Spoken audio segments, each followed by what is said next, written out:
रामपुर गांव में गोपी आलू अपनी बेटी पिंकी आलू के साथ अपने छोटे से घर में खुशी खुशी रहती थी। वहीं उस गांव में कालिया नाम का एक आलू रहता था। वो बहुत ही ज्यादा बदमाश और दुष्ट था। वो गांव के सब लोगों को बहुत परेशान करता था। कभी उनकी घर चोरी कर लेता या कभी बच्चों को तंग करता। सब लोग उससे तंग आ चुके थे। एक दिन गोपी आलू खाना लेने के लिए बाजार जाती है। वो अपनी बेटी पिंकी आलू को घर छोड़ जाती है। जब वो खाना लेकर वापस आती है तो पिंकी उससे कहती है, माँ, आप मुझे अकेले छोड़कर मत जाया करें। मुझे बहुत डर लगता है उस काली आलू से। बेटा, तुम परेशान मत हो, मैं हूँ ना, तुम्हें कुछ नहीं होगा और वो काली आलू हमारा कुछ नहीं बिगाड़ सकता।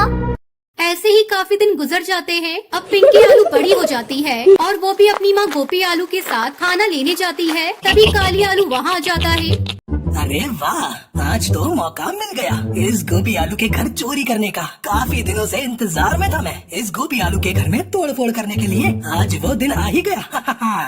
फिर काली आलू गोपी आलू के घर चोरी करने लगता है और उसके घर को तोड़ देता है। तभी वहाँ गोपी आलू आ जाती है। काली आलू, तुमने ये क्या किया? मेरे घर को तहस नहस कर दिया। अब मैं कहाँ रहूंगी? तुमने ऐसा क्यों किया? तुम्हें ये सब करके क्या मिला? गोपी आलू, मेरी बला से तुम भाड़ में जाओ। इस गांव का बदमाश हूँ मैं, किसी को भी यहाँ बसने नहीं दूंगा। ये कहकर वो वहाँ से चला जाता है। बेचारी गोपी आलू गांव के लोगों के पास मदद मांगने जाती है। लाली बहन, काली आलू ने मेरा घर तोड़ दिया है। क्या तुम मुझे रहने की जगह दे सकती हो?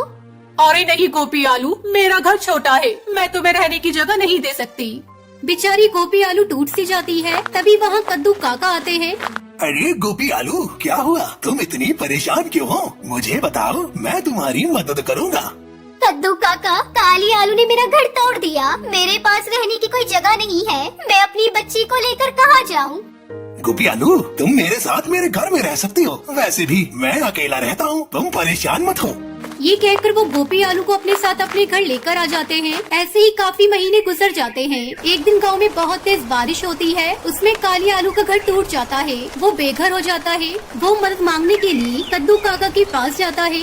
अरे कद्दू भाई, मेरी मदद करो। बारिश की वजह से मेरा घर टूट गया है। तुम मुझे अपने घर में रहने की जगह दे सकते हो? कालिया आलू, तुम ही ने गोपी आलू का घर तोड़ा था ना। अब मैं तुम्हारी मदद क्यों करूँ? जाओ, निकलो तुम यहाँ से। गांव का कोई भी इंसान काली आलू की मदद नहीं करता। फिर वो हारकर गोपी आलू के पास जाता है। गोपी आलू, मुझे माफ कर दो। मैंने तुम्हारे साथ बहुत गलत किया है। मुझे अपने किए की सजा मिल गई है। क्या तुम मुझे कुछ दिनों के लिए अपने घर में रहने की जगह दे सकती हो?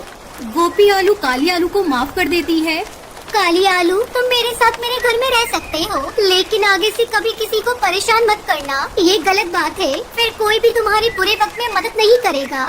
अब काली आलू को अपनी गलती का एहसास हो जाता है और वो गांव के लोगों को परेशान नहीं करता और सबके साथ खुशी खुशी रहता है।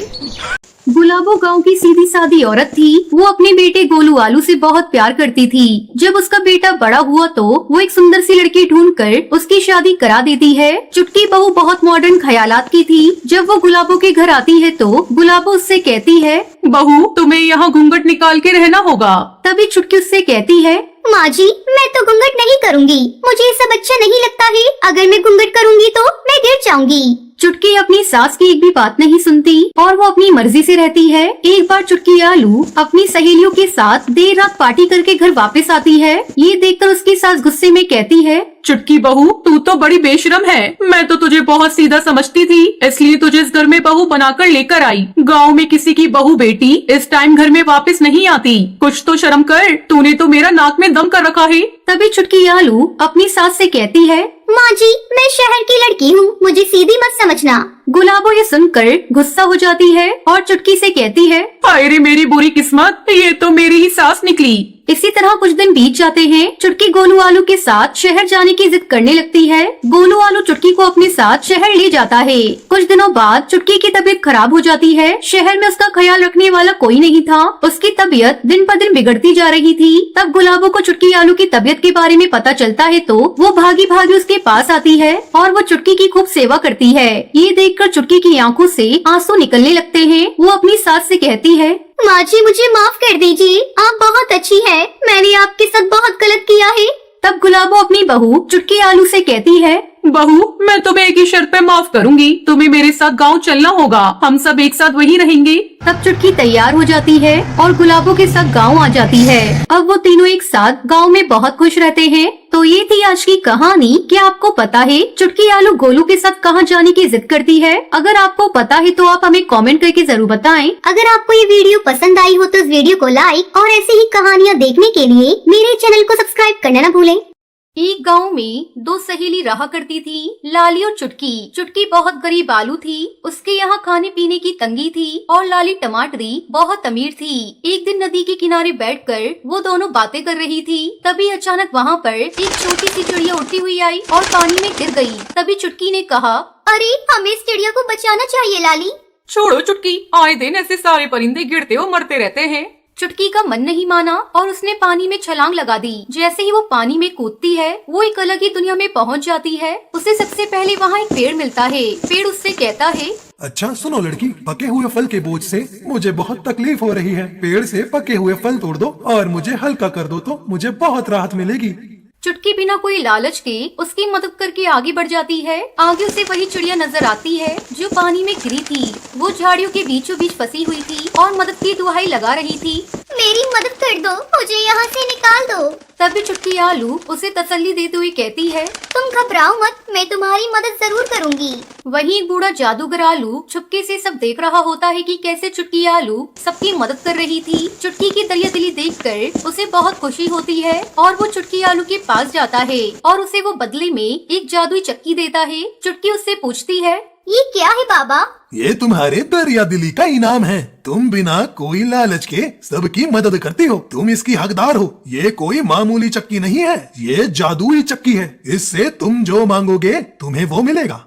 चुटकी खुश हो जाती है और खुशी खुशी जादुई चक्की लेकर अपने घर आती है। वहाँ उसकी बूढ़ी माँ उसका इंतजार कर रही थी। जैसे ही वो घर आती है उसकी माँ उससे पूछती है, ये चक्की क्यों ले आई बेटी? हमारे पास खाने के लिए कुछ नहीं है और तुम ये चक्की ले आई। माँ, ये कोई मामूली चक्की नहीं है, बल्कि ये जादुई चक्की है। मुझे जादूगर बूढ़े आलू ने दी है, इससे हम कुछ भी मांग सकते हैं। तभी चुटकी आलू उस जादुई चक्की से कहती है, सुनो जादुई चक्की, हम भूखे हैं, हमें खाने के लिए दाल दे दो।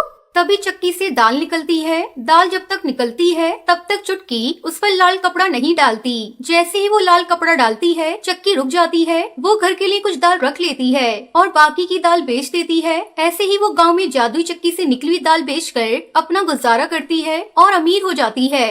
तो दोस्तों, इस कहानी से हमें सीख मिलती है कि हमें बिना कोई लालच किए इंसान और जानवर दोनों की मदद करनी चाहिए।